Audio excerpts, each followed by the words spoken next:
A simple hit and run becomes something gruesome. Cops didn't expect this, and I want to see what they found.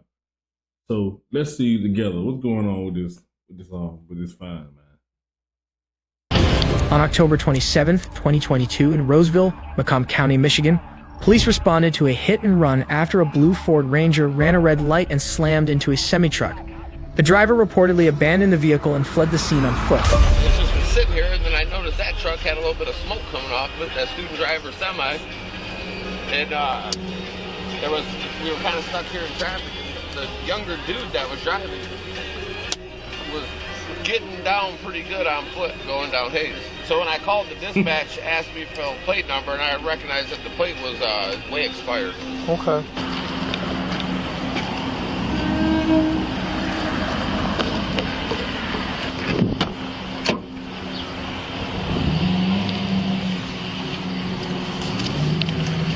How you doing? What'd the person look like? Can you give me a description? Male or female? Female? Okay. What does she look like? Just look at the picture and just describe her for me. Oh, the door sill is blocking her eye. Oh. All we see is a nose and mouth, a Nike sweatshirt, gray Nike sweatshirt. Okay. Is she a white or a black female? White. White female? So driver that took off. Well, I see an very old tag on the plate, so we can get it. Yeah, well, whoever's driving it is a white female. Reddish hair, shoulder length, took off. Yeah, Gabzilla. Probably Gabzilla. It says on me. Yeah. The only information officers were able to gather was that the suspect was female, and they were wearing a white hoodie. With little to go on, the officer searches the vehicle for clues, and what they end up discovering will make your skin crawl.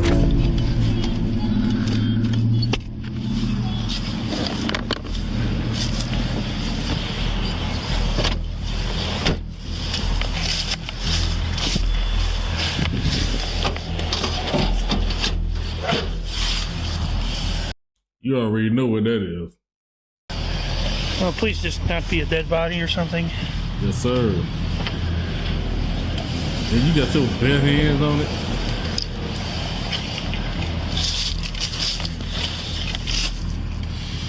I was kidding. Hey, come here. I was just kidding. What?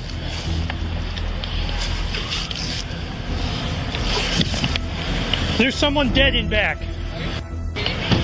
I made the joke, and then I wasn't okay. This is the shocking moment officers find a deceased body in the bed of the trunk, turning what began as a hit and run into a homicide investigation. 13 dispatch. Oh. There goes the explanation. Go ahead. Check that station 70, 71 down here right away.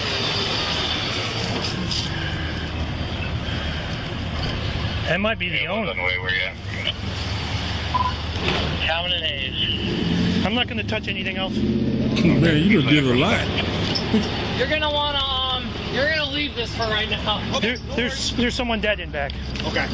Yeah, I'm calling my dispatch right now. I gotta shut this road down. Yeah. Shut the whole thing down, probably. You know what? Hey, it's Lise. This accident. And they get out there nervous, knowing they got a dead body in the back of the dome in the cab. Driving reckless, running to the goddamn body.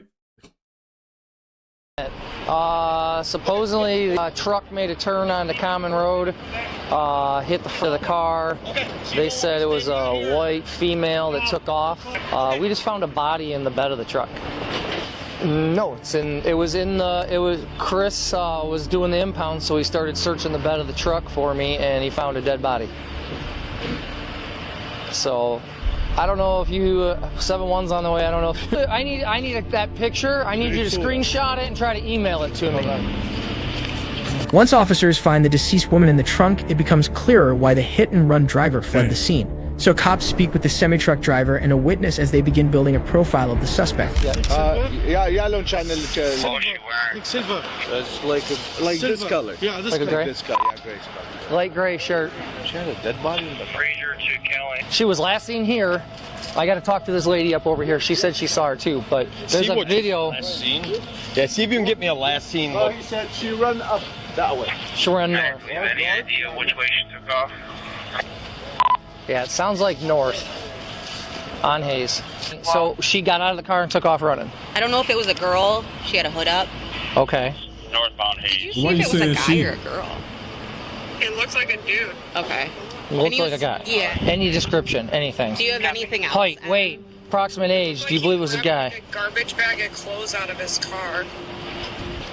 We got different things here. They said it was a light gray hoodie. The hoodie was up and went that way. He says that way. Now we're getting. It does not take long for video from after the crash to begin circulating, and officers quickly identify a person of interest. Holy shit. This just happened. The video. I don't know what. It's one thing you can't get away from, man. Everything is being recorded these days, man. They got cameras everywhere. What's going on, but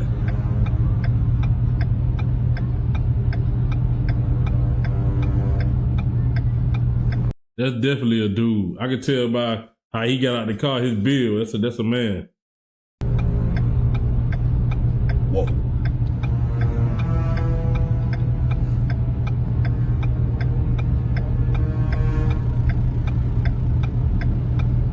Minutes ago, police releasing these photos of a person of interest after officers found a body in the back of a pickup truck. Police were responding to what they thought was a hit-and-run crash at Common and Hayes in Roseville, only to discover a woman's body in the back of the truck. Not too far from the scene, officers found a duffel bag containing identification linked to 19-year-old Stephen Lee Freeman. Oh, that's him. That's him right there. Yes, even from like the camera footage, you can't barely see his face, but you can see his face. And when they show that, yeah. That was when they started connecting the dots, and Stephen became the primary suspect. The victim was later identified as 62-year-old Gabriel Seitz. His mama? Upon searching Gabriel's house, they found signs of forced entry. The place had just been cleaned, and the bedding matched what the victim had been wrapped in. Freeman had broken into her home through a window, and when she arrived, he apparently assaulted her before strangling her with a shoelace. Freeman was found a few days later asleep in the backseat of a car that didn't belong to him and was arrested without incident. A phone call between Freeman and one of his friends was recorded from inside the jail, and the conversation exposes his alleged reasoning behind the crime. What is the news saying about me? Huh? What is the news saying? There's a lot being said right now. Tell me something, dude. I don't even know. Okay, so Boy, y'all is amateurs. Boy, I swear. It be like the craziest thing. Like, you know he don't got no jail record. I'm quite sure he ain't no career criminal. For him to get on that phone to be talking like that and don't know that they be recording them calls? Come on, man. So then I need you to tell me what was going on. I can't until after court, dude. Well, you know, that's what I'm saying, like, but it's a lot being said. Like, they're saying that you were living with her, like that the media turned you into a monster. So I was the one that was defending you in the comments and everything. Huh? Okay, there it goes. I woke up with her hands around my neck. Okay, did you told that to the detectives when they got you? No, girl, I'm waiting to see a lawyer. I still haven't talked to my lawyer. I went to court today and still don't have a lawyer. Freeman was charged with first-degree premeditated murder, felony murder, first-degree home invasion, second-degree criminal sexual conduct, concealing the death of an individual, and receiving and concealing a stolen motor vehicle. After a 2-week trial, a Macomb County jury convicted him on all counts, and he was sentenced to life in prison without the possibility of parole. Man. Unfortunately, this routine hit-and-run call ended as a homicide investigation. But how does that compare to our next case, where an ordinary speeding ticket quickly shifts into an eerie missing persons investigation? What I'm being told is that the boy who gave him permission to use the car is missing. I'm gonna do the obvious thing I want to do. Yep. Put your hands up. Put your hands up. Put your hands up. On July 29, So you know. 2020, at about 5 o'clock p.m., A Louisiana State Police trooper conducted a routine traffic stop on a Camaro for speeding on a highway. What seemed like a routine... Tell me what y'all think about that situation, man. That situation crazy, ain't it? This man on the jail phone spilling all the doggone beans, man. You know what I mean? You can tell he wasn't no career criminal.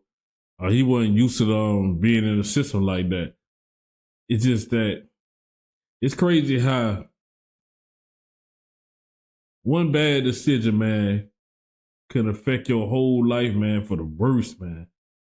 The rest of your life, bro, like, they gave you life behind that, bro. Y'all gotta stop making better decisions, man. Think before you react. Man, you can't just take somebody's life, bro, and just think that, man, especially how technology is these days, you got slim to no chance, man, to get away with murders. It ain't worth it, man. I don't think it's worth it, man. Especially if nobody harmed your family, did nothing to your kids, did nothing to your mother. You feel what I'm saying? You still gotta keep your sanity, man. Know what I'm saying? So you can stay free, man, because it ain't worth it, man. It ain't worth, man, you spending the rest of your life behind bars. So you behind bars the rest of your life, and then the victim gone. You know what I'm saying? The victim gone, family mourning. If you did it because the victim hurt one of your family members, all three of y'all gone, like everybody lose. So just make better decisions, man. This has been another hot reaction, man, for yours truly, Hot Boy, aka Reno Black. Subscribe, comment, like. Tell me your thoughts, man. What you think about this situation, man. Till the next time. Take care of yourself. We out.